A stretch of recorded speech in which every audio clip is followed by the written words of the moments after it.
What's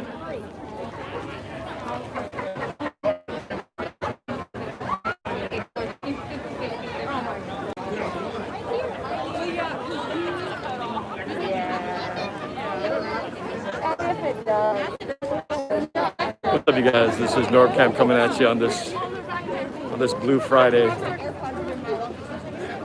As you can see, as I said in my title, we're here very close to my house, not even a couple miles or so from my neighborhood, where today there's a peaceful protest going on today.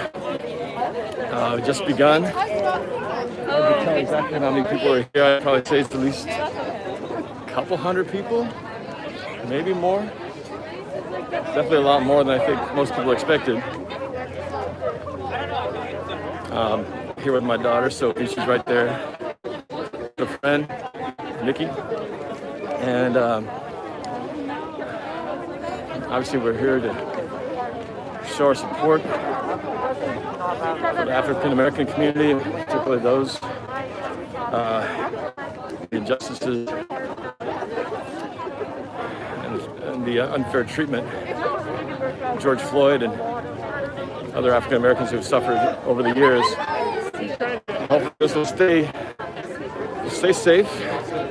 This is gonna go very close to my neighborhood. This march route will actually go within a couple blocks of my house. So I'm hopeful and optimistic that this is going to will remain safe and peaceful. So we're just starting. We have the cooperation of the Sheriff Department here in King County to make sure things don't get out of line. But this is the first time in my life I've actually seen or been a part of a protest that is going through a suburban neighborhood, relatively quiet, not the kind of thing you normally see on the news where it's in the city. But this is right here in a very quiet neighborhood. I'll let you take a look.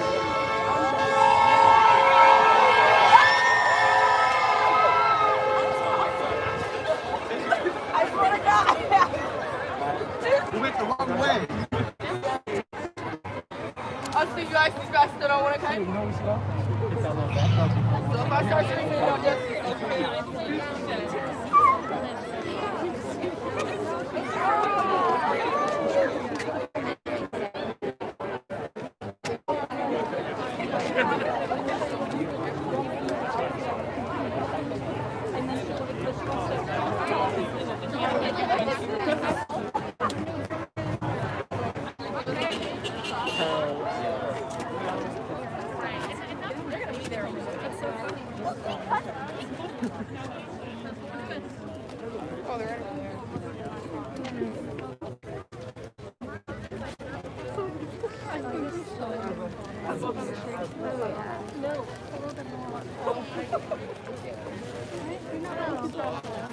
A lot of traffic to get room.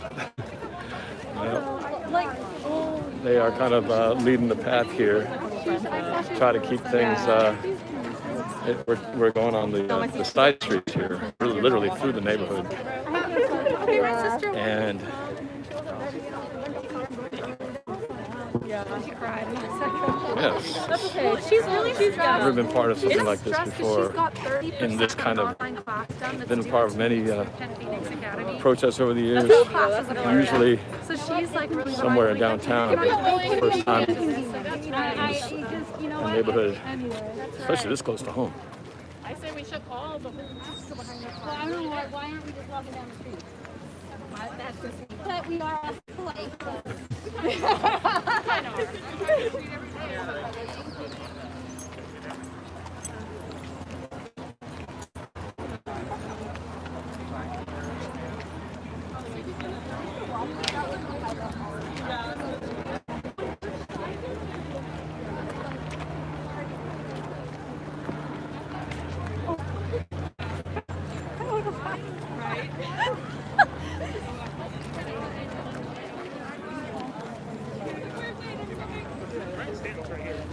One of our favorite little Mexican restaurants is right there. So what would you doing right now?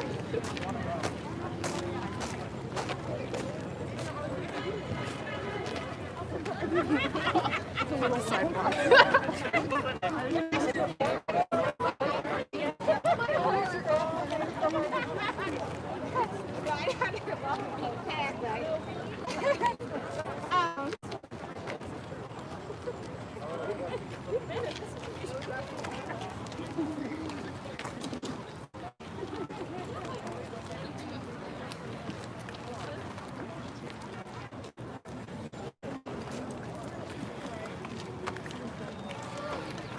Iron Wolf.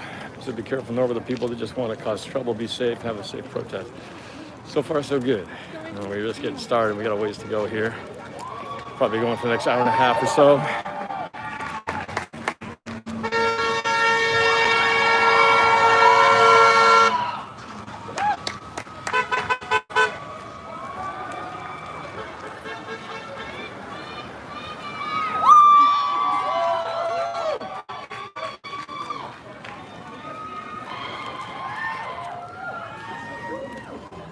Like I said, I don't expect there to be trouble today.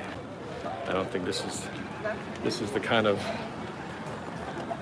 crowd that would draw people to this neck of the woods to try to stir up some stuff. Hopefully. All it takes is one person to ruin it for everyone and make peaceful protesters look bad. Stay safe. Thank you. Thank you, Addison.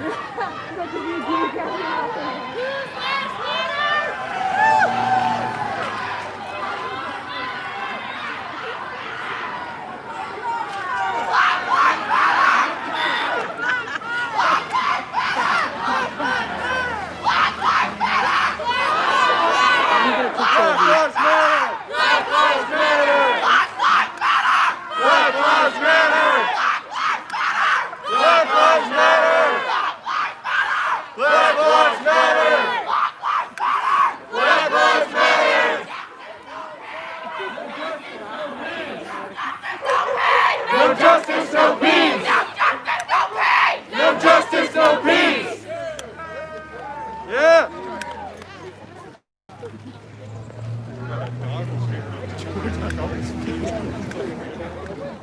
It's been pretty quiet so far. That's the first real chance that we've gotten going.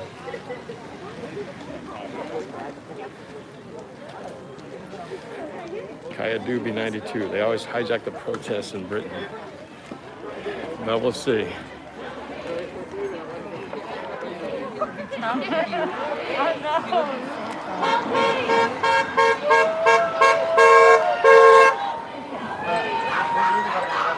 No justice, no peace!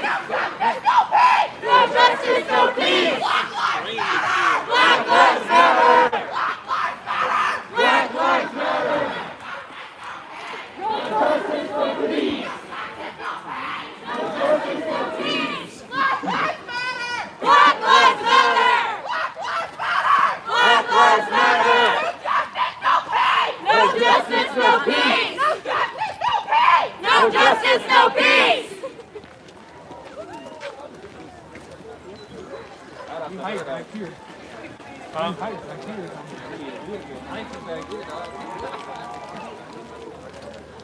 Uh-oh, not the Facebook Lives and Instagram Lives popping out. Yes, sir. We love it.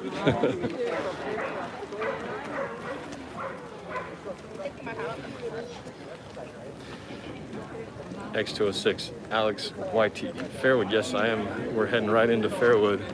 For those of you who know this neighborhood at all, literally going to Fairwood neighborhood right now. It's just started from the Fairwood Shopping Center about 20 minutes ago. Parade route will take us through Fairwood into my neighborhood, and then finishing up at, through Petrovitsky Park, and back to where it started.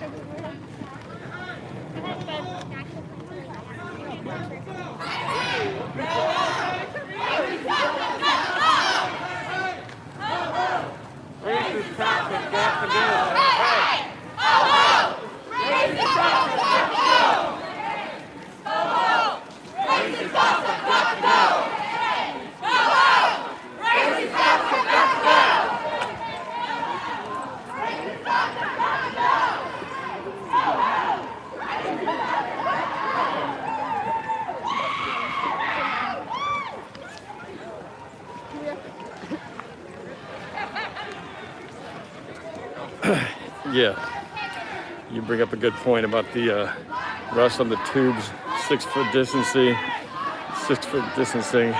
Not exactly happening here. I'm glad to see most people, almost everybody's wearing a mask. That's a whole nother issue. Multiple issues going on in this world today.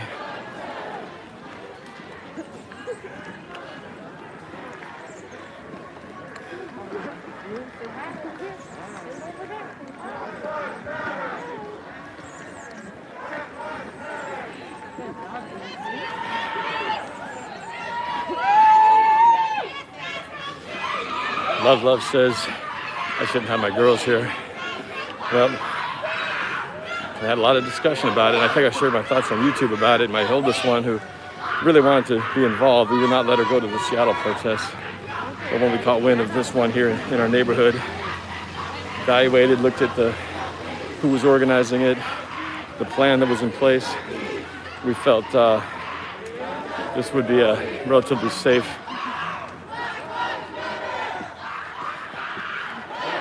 protest to be involved in.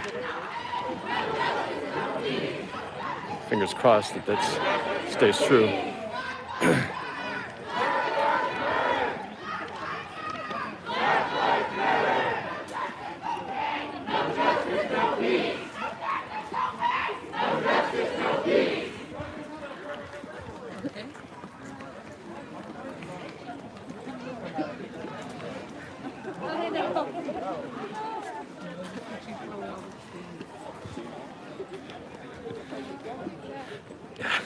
That lady's gonna have no voice in about 10 minutes.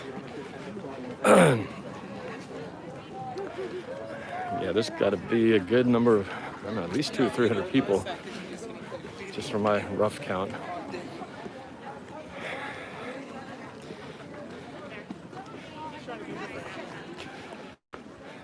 I mean, I think it's important. It's important for people to be able to see this, not just what we see on the news. The ugly, pretty much on this news, all you see is the ugly side of things. Only the worst of the worst. But there's a lot of peaceful protests that happen all over the place that don't get reported. And it is one of our constitutional rights to free assembly and peaceful assembly. And I think it's important for her to, and everybody else who's here, a lot of people from her high school who are part organizing this. It's important for them to see this and understand what it means, and so they can make their own judgment on things.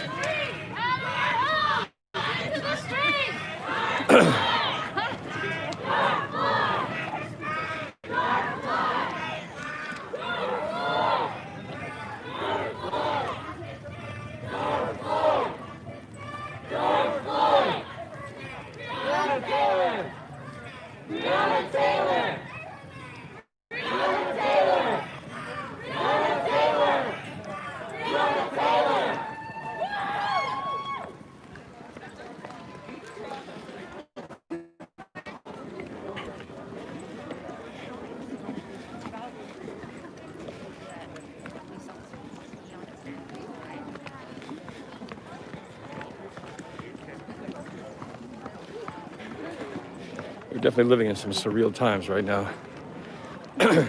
I never thought, even just mere 6 months ago, that we would be wearing masks, parading through our neighborhood streets to protest and bring awareness.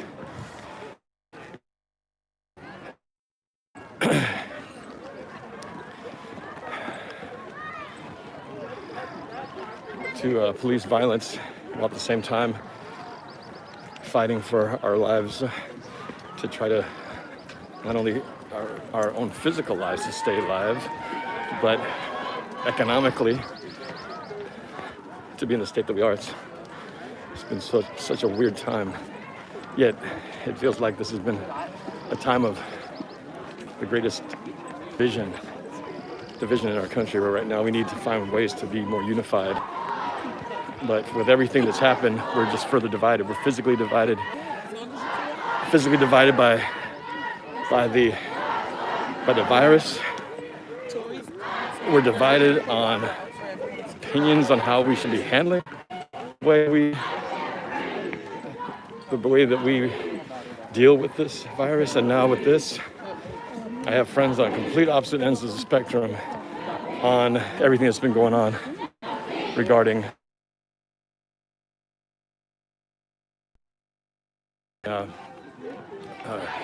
racism, social inequality, police brutality. People, it's a black and white. People want to make it a black and white issue, but unfortunately, it's not a black and white solution. Unfortunately, the solution is one that's going to take, I think, years of people changing the way they do things, the way they look at things, the way they treat each other. And this is what this is what America is about, is being able to express your feelings on it, whichever side you're on, and for people to think about it. People to think about what maybe change a mindset that they had before, or maybe a mindset that they believe so strongly one way, and maybe there's more ways than one to look at it. I don't think about things the way you guys don't know me. My husband, and there are things that my husband has gone through that I've seen, and I'm just Team Triple G, I know we've had our words. We're on different colors when it comes to our teams, but at a time like this, our team colors, our differences, to kind of put those aside, because it's all about trying to find ways we can come together in a time when the world is divided, and there will be a lot of people, a lot of powers out there who want to separate us and make you choose sides. And I don't think it's always fair to be forced to pick a black and white side. Just sometimes there isn't black and white. Sometimes some of one side is right and some of the other side is right. And it's not all or nothing, especially when it comes to finding a solution to the problems at hand. But Triple J, I appreciate the support, man. And can only hope and pray that someday we'll get back to a place where things feel somewhat normal. Where we can feel some sense of normalcy, where we can feel like people don't have to be afraid. We want people to be able to not be afraid to go out of their house, and that they're physically safe, that you won't be treated unfairly, and that, health-wise, we can go out and feel that there's a sense of no matter what happens, we'll have the facilities and the infrastructure in place to make sure that we are safe, even if the worst thing should happen. I mean, the police department, the police forces all around the country are there to serve and protect. And I think that for the most part, they do. There's a lot of, I feel bad for the police who now have a target on their back, who have been doing the right thing in their lives. Maybe it's just a handful of bad ones who's spoiled the reputation for others, and it's unfair for them to be lumped into the same group. I know I'd hate to be in uniform and feel like I have to watch my back now because someone else might want to try to retaliate, take it out on me when I haven't done anything wrong. Speaking of, we got our King County Sheriff right there. George Floyd! George Floyd! George Floyd! Black Black Lives Matter! Black Lives Matter! Unix format, I appreciate you, man, for the super chat. You've been a regular supporter of my channel, and I can't say thank you enough. We'll try to read up on the information in your chat there for everybody else. Like I said, this is a complicated issue. I mean, I don't think it's complicated to see when somebody is killed right in front of you and a terrible human injustice takes place. There's no doubt that there's a terrible wrong there. But it goes beyond that. It goes beyond what happened at that moment. It goes to what led to that moment. You know, what is wrong with our society? What's wrong with our infrastructure, our systems that would allow a moment like that to happen? And I think it's a combination. I think you can't blame it entirely on a system, because no matter what, we live in a world where people, human beings run positions, and people aren't perfect. So there's going to be people who are good, and there's going to be those who are bad. And it eventually comes to trying to minimize the bad seed from expanding out into our world, filtering out the bad ones, and teaching those. You know, and it starts before that. It starts before, you know, as children, we're born colorblind. We know nothing about race and prejudice. We're born into a world of no black and white, no color, no prejudices, no stereotypes. We learn this. We learn this from what we see from our parents, from what we see from our friends, from our leaders, and our own experience of how we're treated. And if people continue to create those things that divide us, it's going to perpetuate the problem. We could take a handful of cops off the street, but will that solve the problem? Temporarily, yeah. It'll solve the problem at that moment in that precinct of those cops ever doing something like that again. But that's not going to solve the bigger picture.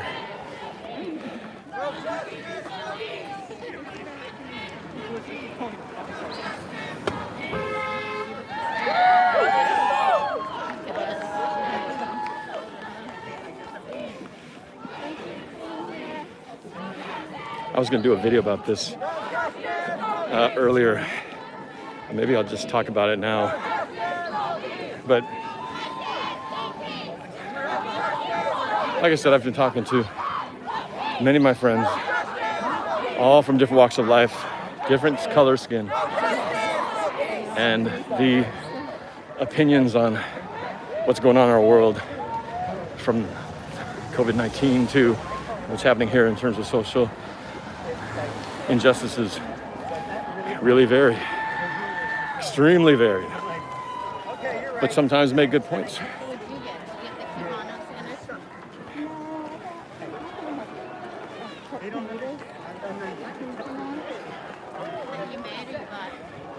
So you really have to try to learn as much as possible about the realities of what's going on around you, to become informed as much about what is, you know, what are the truths and what are the lies?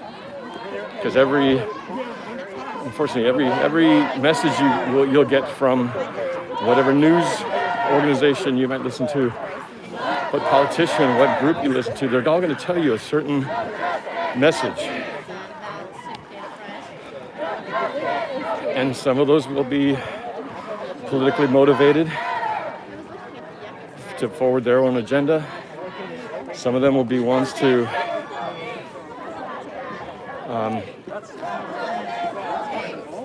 protect their own self-interest, but not necessarily the good of the people.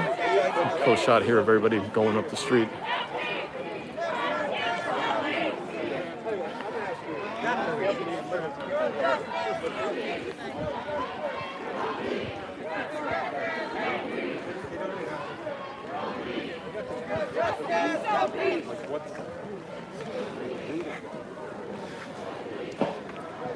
But I will say this much. The solution really does lie, and it sounds cliche. The solution does really reside within ourselves. It resides in every one of our decisions, any one of our actions, small as they may be. But sometimes the smallest action, the smallest message, the smallest post could have huge ramifications and consequences. Obviously, some people more than others. But when you think about it, every action has a consequence, positive or negative. And if you change one of those actions, you could change the entire direction of what happens. Imagine if just one of those police officers stepped off or told the other ones to step off and handle that a different way. None of this happens. If George Floyd doesn't feel whatever reason he felt he had to pass that allegedly $20 counterfeit bill that led to what brought the police upon him. If he hadn't done that, that whole incident doesn't even happen. But what led to that? What led to that situation that he felt he had to do that? And it goes beyond just the events of that day. It goes days, weeks, months, years that leads to that point. And it's possible one of those things changes, those cops, George Floyd's paths never cross, and none of this ever happens. But because of a series of decisions, a series of events that happened, here we are. My point in that, somebody told me once that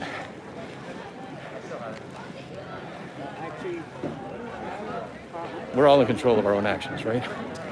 And if you behave and act like, well, there's a word called discipline, and that's called, as was defined to me in a way that was really powerful, was, sorry, I'm out of breath. It's like when I breathe, this thing makes it hard to breathe. The harder I breathe, the more it gets blocked up. The discipline is doing the right thing even when nobody's watching. And that was very powerful to me. The idea that we've all done it, right? We've all done things that we know that no one's looking. I'll just do this thing. I can get away with this. It's gonna be something as small as cheating off somebody's homework when they're not looking, right? Can we please stay to the right of the yellow line, please, so traffic can get through? Thank you.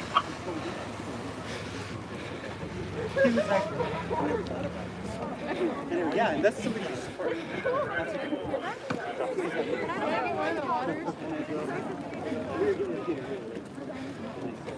me ask you. Stephanie, ooh, cops. See, but said step on the right side of the line. I'm walking on the right side of the line. If I wanted to be an a-hole, I could handle that situation totally differently and ruin the whole thing. Ruin it for myself, ruin it for him, and ruin it for the group. But what's the point? Anyway, the point I was trying to make is discipline, is doing the right thing even when nobody's looking. And I think if everybody lived their lives knowing that, making decisions that, doing the right thing, even when no one's looking. Imagine how much better the world would be, where people aren't making decisions for self-motivated interests. They're not trying to get away with it because they can. Doing the right thing. Sounds easy, but I think it's human nature. It's very hard. It's what is at the heart of corruption, is when people don't do the right thing. When you have the power, especially those who are in power, when your actions, your decisions, what you do in your job can change the course of human history. And if we all did that, forget about color, forget about race, forget about prejudice for a second, and just think about it in terms of that, doing it what's right for everybody. This life, this world would be so much better, you know?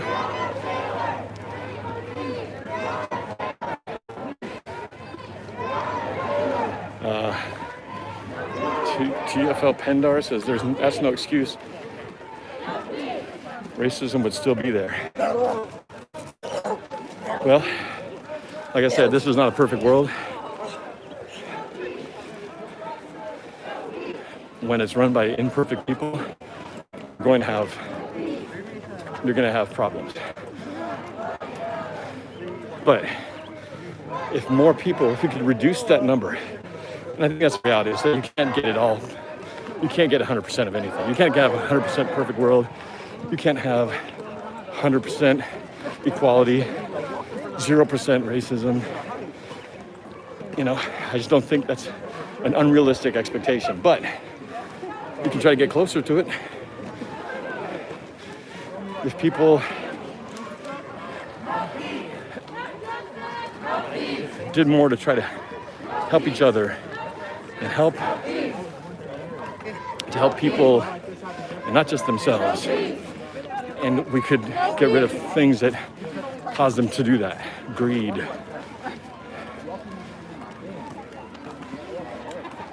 narcissism, bias. I mean, those are the things that make people make negative decisions.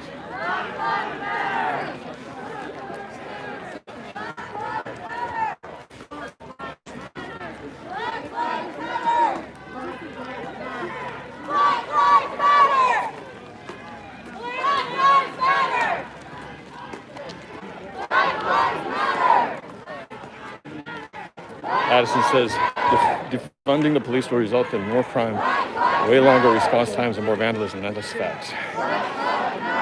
Well, and that's where we get into the debate.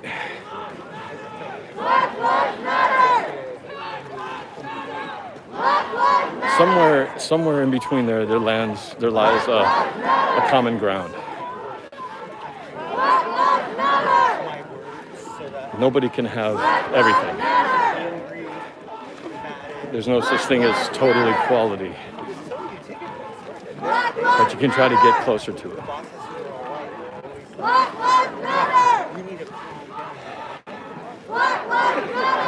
I mean, on the topic of racism and bias, as you know, well, for those who don't know, I'm Filipino. I will never know what it's like to walk in a black man's skin. I will never know what it's like to be black. I will never try to pretend to know what it's like to be black, because I'm not. And until you actually walk in someone else's skin, how would you know? But I can tell you, I know what it was like growing up as a kid who grew up right here in this district. I was born here, lived most of my life in this district, actually my entire life in this district, except for 1 year I was in Japan as an exchange student in high school. I graduated here from Kent Meridian High School. And I could tell you, growing up in a predominantly white community where I was only one of the few minorities, I got my share of racist attacks. I got bullied. I got called names, Japanese, Chinese slurs. They didn't even know what Filipino was. I even got called the N-word. They probably couldn't think of anything else to call me. So I know what it's like. I know what it feels like to be an outsider.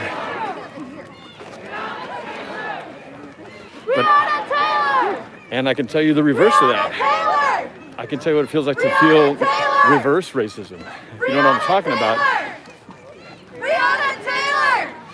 When I went to the UW, after growing up in this predominantly white community, I got involved with a lot of Filipino students there. First time I've been around so many other similar colored guys and girls.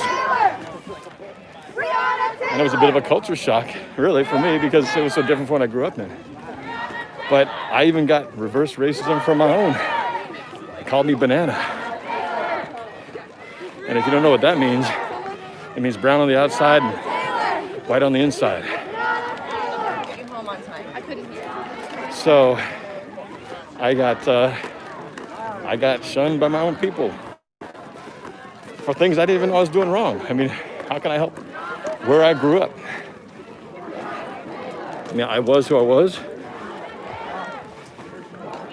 I was just a product of where I grew up. I didn't choose it. My friends were who they were. There weren't a lot of other Filipinos. It wasn't like I had a choice. But I felt that flip side to it too.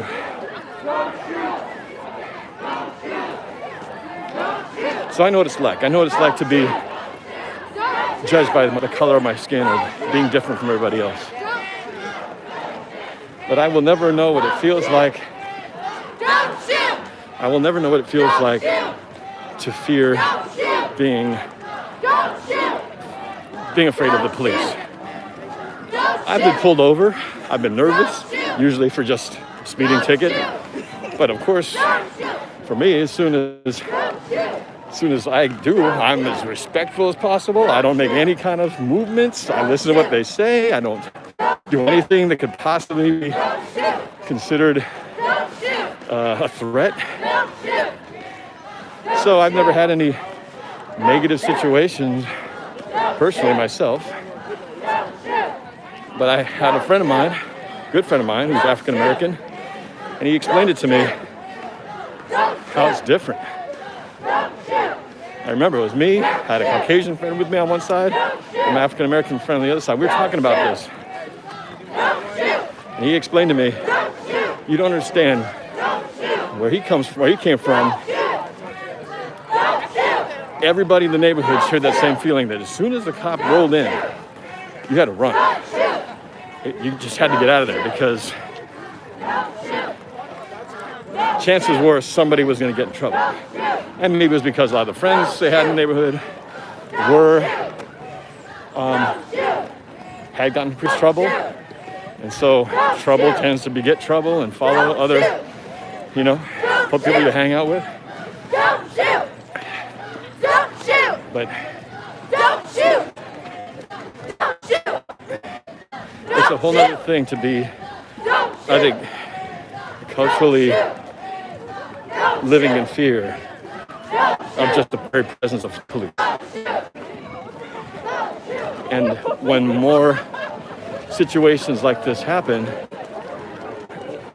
it's hard to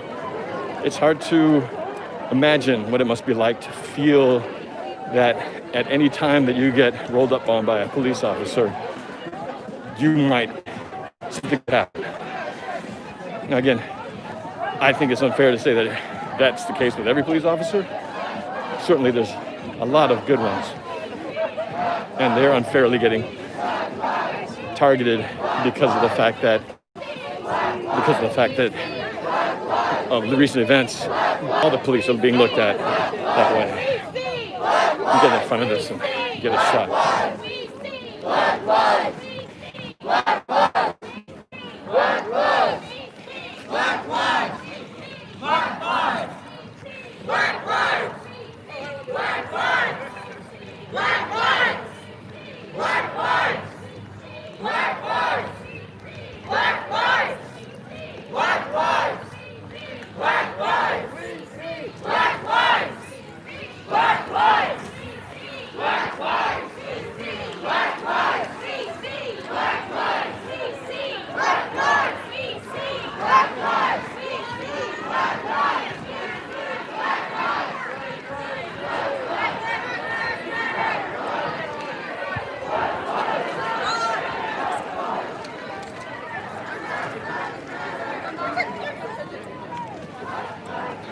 those of you who are just joining, I'm here not too far, very close to my neighborhood, here in Fairwood, Renton, in Washington, where we have a peaceful demonstration. A group of at least 300, I'd say. We started at the Fairwood Shopping Center, the nearby shopping center, and have been walking through the neighborhood streets of this normally quiet suburban neighborhood in a peaceful protest.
Interesting comments in the chat.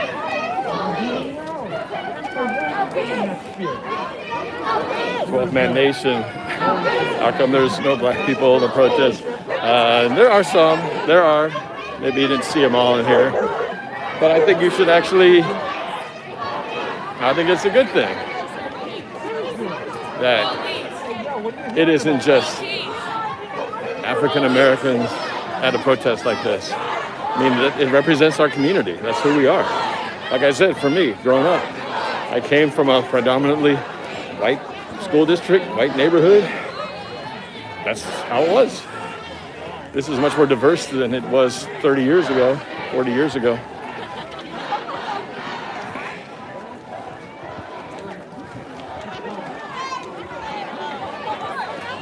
But in the end, everybody's got their own decision to make.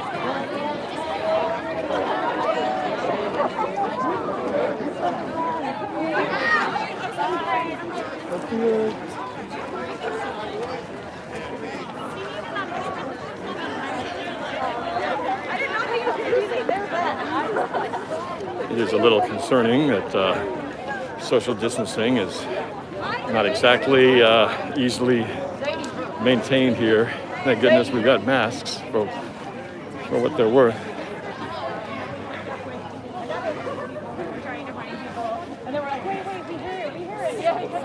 We saw the cops. Yeah, we saw the cops. We saw when we heard the crash, we saw the lights.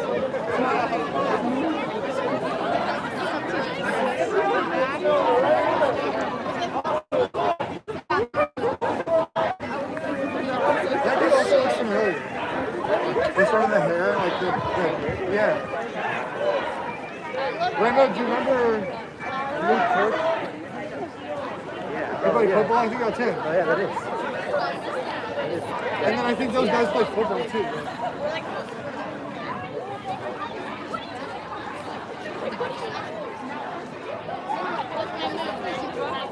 Yeah, I know. I don't know how. I'm going down to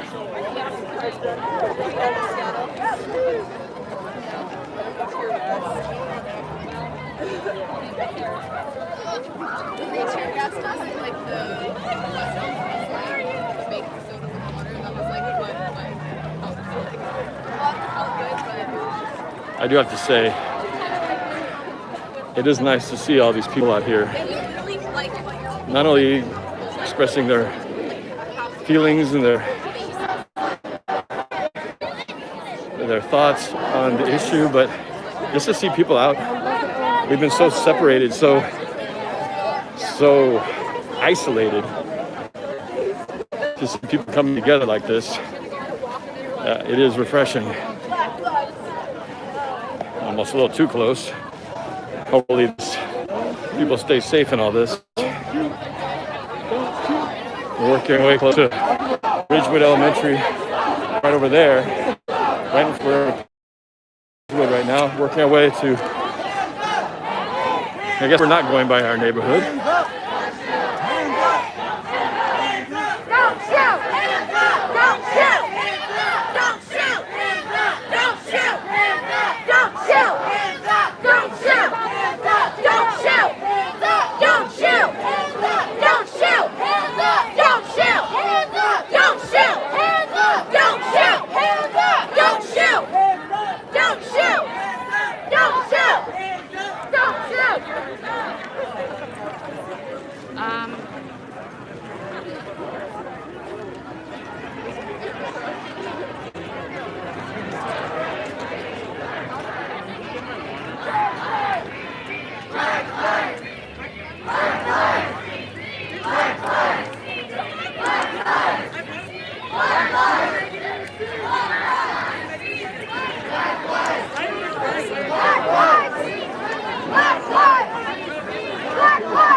Like I said, it's very surreal to be walking right in front of my kids' elementary school with this protest.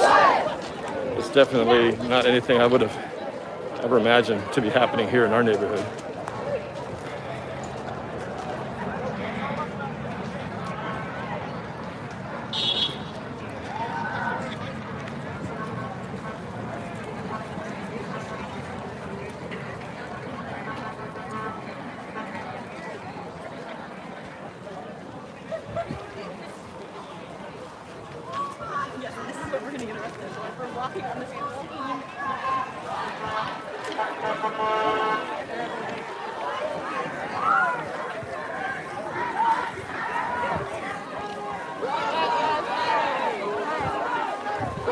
So, again, the question is,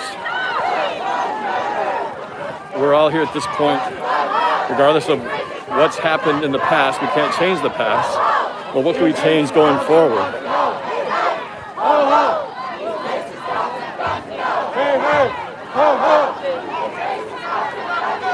What can we do in the short term? What can we do in the medium term? What can we do in the long term?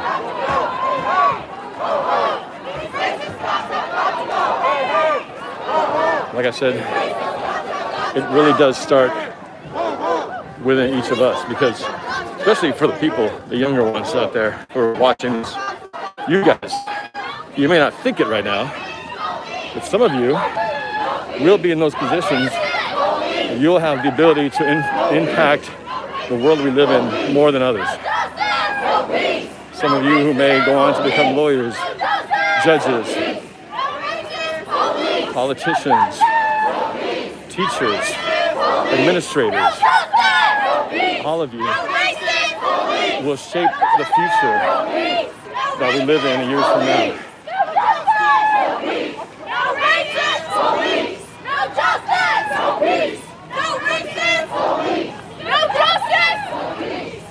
And if you can learn to make decisions, educate yourself on what's going on out here.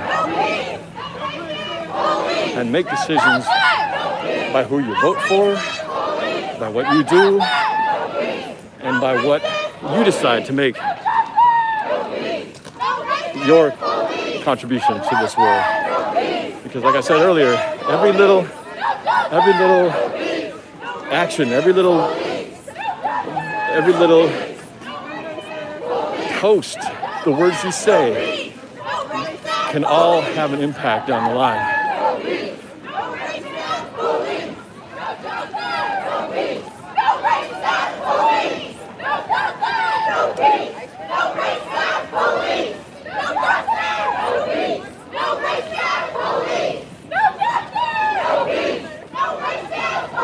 Make those decisions based on a greater good than yourself. Decisions based not on emotion, not on hate, not on self-motivated interests, but on the greater good. Because if you imagine everybody without bias, we could truly have at least steps closer towards a world where we don't have to have these dividing lines. But it all starts with your own individual actions. Who streets? Our streets. Who streets? Our streets.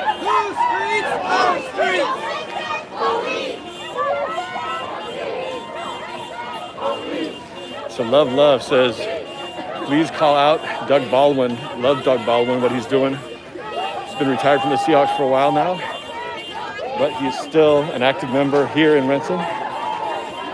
His community center, not far from here. And he has a lot of powerful words to say about what's going on in the world. So go look it up, Doug Baldwin in his community center.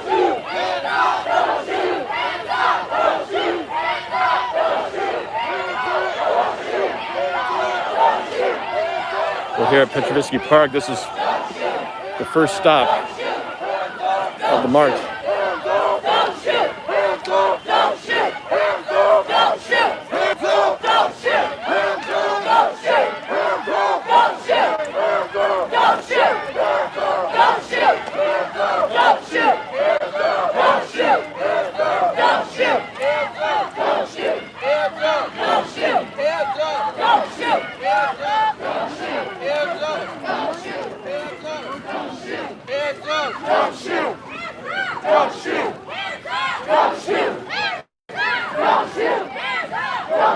All right, I'm going to sign off temporarily, guys. I will be back.